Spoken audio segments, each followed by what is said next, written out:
Pulivendula ZPTC ఎన్నికల్లో జగన్మోహన్ రెడ్డి ఇచ్చినటువంటి బాధ్యతను నెరవేర్చలేక ఇప్పుడు సతీష్ రెడ్డి చేతులెత్తేశారా? సతీష్ రెడ్డి చేతులెత్తేయడంతో ఇప్పుడు అవినాష్ రెడ్డికి భయం మొదలైందా అంటే అవుననే సమాధానం ఇస్తున్నారు కొంతమంది రాజకీయ విశ్లేషకులు. ఈ నేపథ్యంలోనే ఈ అంశం మీద మనం పూర్తి స్థాయిలో విశ్లేషణ చేసుకుందాం. ప్రస్తుతం మనతో పాటున్నారు ప్రముఖ రాజకీయ విశ్లేషకులు శ్రీలీల గారు. వారితో మాట్లాడదాం. శ్రీలీల గారు నమస్తే అండి. నమస్తే అండి. పులివెందుల్లో జరుగుతున్నటువంటి జెడ్పీటీసీ ఎన్నికల విషయంలో జగన్మోహన్ రెడ్డి సతీష్ రెడ్డికి ఒక బాధ్యత అప్పచెప్పారని, సతీష్ రెడ్డి మాత్రం ఆ బాధ్యతని నెరవేర్చలేక ఇప్పుడు ఒక కొత్త డ్రామాకి తెరలేపి నాకు ప్రాణహాని ఉంది, నాకు ఇప్పుడు లోకేష్ గారు అలాగే బీటెక్ రవి గారే బాధ్యత వహించాలి అంటూ ఆయన కొన్ని కమెంట్లను చేస్తున్నారు. ఇప్పుడు అవినాష్ రెడ్డిలో సతీష్ రెడ్డిలో భయం మొదలైందనేటువంటి వార్తలు వస్తున్నాయి. వీటిని ఎలా చూడాలి? ఇక్కడ సతీష్ రెడ్డి మొన్నే చెప్పాడు, చావు నా ఎదురుగా వస్తే నా మొహం మీద చిరునవ్వు ఉండిద్ది, నా చెయ్యి నా మీసం మీద ఉండిద్ది అనేది సినిమా డైలాగ్ ఇస్తాడు. ఎందుకు భయం? ఎందుకు భయపడాలి? నువ్వే చెప్పావు కదా, చావు వస్తే దగ్గరకి నేను నవ్వుతూ ఉంటాను, ఆ నవ్వుని చూసి అది పారిపోయిద్దని. నవ్వు కూర్చొని చాలా సిల్లీగా ఉంటాయి ఇతను పోస్ట్ చేయటాలు ఎక్స్లో, ఇవన్నీ చూస్తూ ఉంటే వీళ్ళ మాటలు.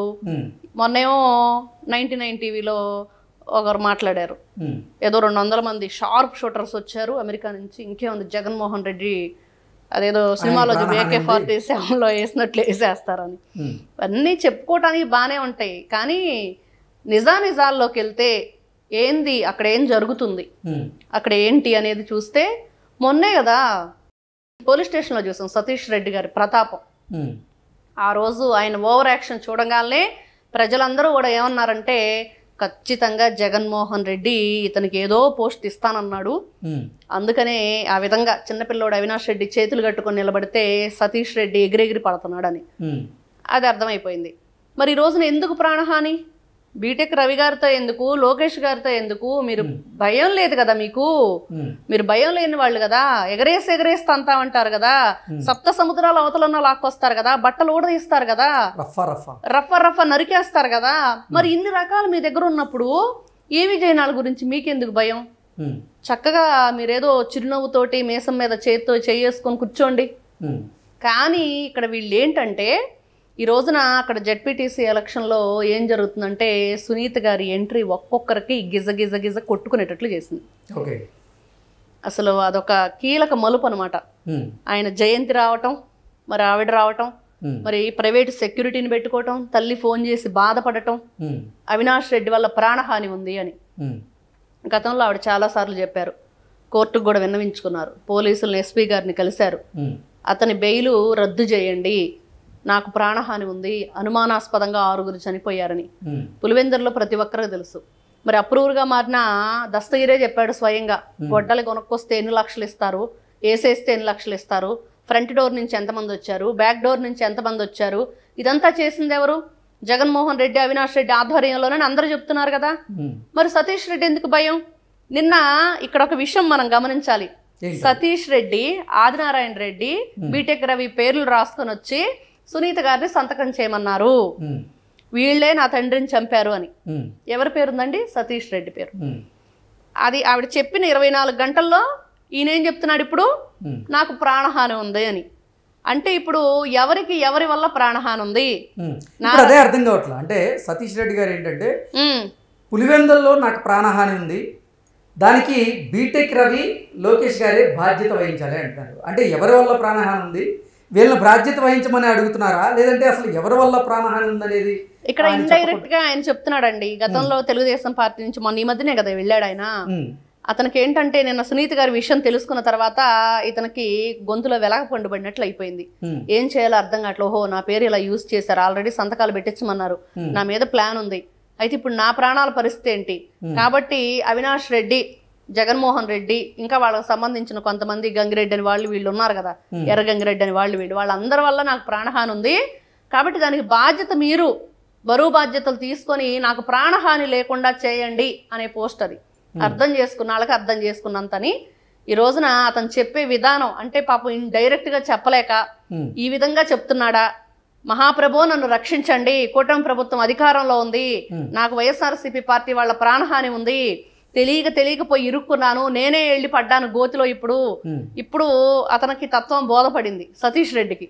ఓకే, అందువల్ల ఆయన ఆ పోస్ట్ చేశారు. అందువల్ల ఆయన అడుగుతున్నారు, ఈ రోజున రాష్ట్ర ప్రజలు మిమ్మల్ని బాయ్కాట్ చేసి 11కు పరిమితం చేసి పక్కన పడేశారు. ఈ రోజున వీళ్ళు జడ్పీటీసీ ఎలక్షన్లో వీళ్ళు బాయ్కాట్ చేసేది ఏంటండి? ఓడిపోతామనే భయంతో, అదేదో సామెత చెప్తారు, ఆడలేక మధ్యలో ఓడన్నట్లుగా ఈ రోజున వీళ్ళు గెలవట్లేదని చెప్పి వీళ్ళకి అర్థమైపోయింది. కాబట్టి ఇప్పుడు పులివెందుల జడ్పీటీసీ ఎన్నికలకు సంబంధించినటువంటి బాధ్యత జగన్మోహన్ రెడ్డి ఇటు సతీష్ రెడ్డికి అటు అవినాష్ రెడ్డికి అప్పచెప్పారని, కానీ అక్కడ మాత్రం ఎదురుగాలి వీస్తుందని సతీష్ రెడ్డి అర్థం చేసుకొని నాకెందుకు వచ్చిందిరా బాబు ఇదని ఆయన ఇటువంటి డ్రామాని తెర మీదకి తీసుకొచ్చారంటూ కొంతమంది విశ్లేషణ చేస్తున్నారు. దీని మీద ఏమంటారు మీరు? ఇక్కడ ఒకటండి, జగన్మోహన్ రెడ్డి మనస్తత్వం, ఆయన ఆలోచన విధానం, మరి ఆయనతో నడిచే వాళ్ళు ఎలా ఉండాలి, ఇవన్నీ తలకు రంగు వేసుకోకూడదు, నల్ల కళ్ళజోడు పెట్టుకోకూడదు, టక్ చేసుకోకూడదు, షూ వేసుకోకూడదు. ఆయన ఎదురుగుండేవాళ్ళు. మరి అంబటి రాంబాబు ఎలా ఉన్నారో చూసాం, విజయసాయి రెడ్డి ఎలా ఉన్నారో చూసాం, ఆ తర్వాత పాపం చెవిరెడ్డి భాస్కర్ రెడ్డి ఎలా ఉన్నాడో చూసాం. వీళ్ళందరూ ఎప్పుడైనా సరే మంచిగా రెడీ అయి ఉంటాం మనం చూసామా? ఎందుకు అంటే ఆయన ఓర్చుకోలేని తనం.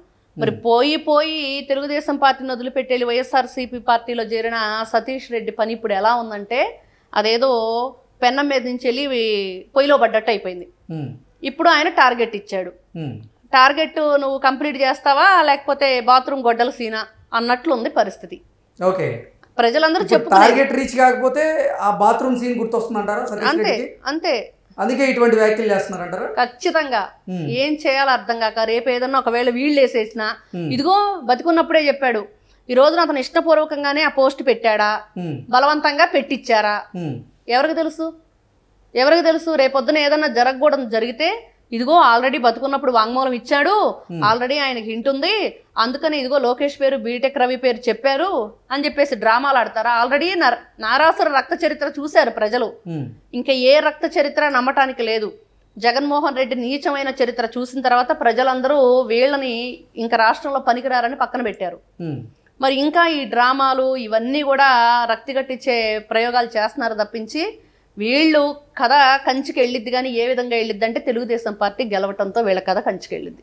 ఓకే, సో పులివెందులలో జరగబోతున్నటువంటి జెడ్పీటీసీ ఎన్నికల్లో మాత్రం టీడీపీ గెలవడం ఖాయం అంటారు? ఖచ్చితంగా. Okay, thank you. నమస్తే.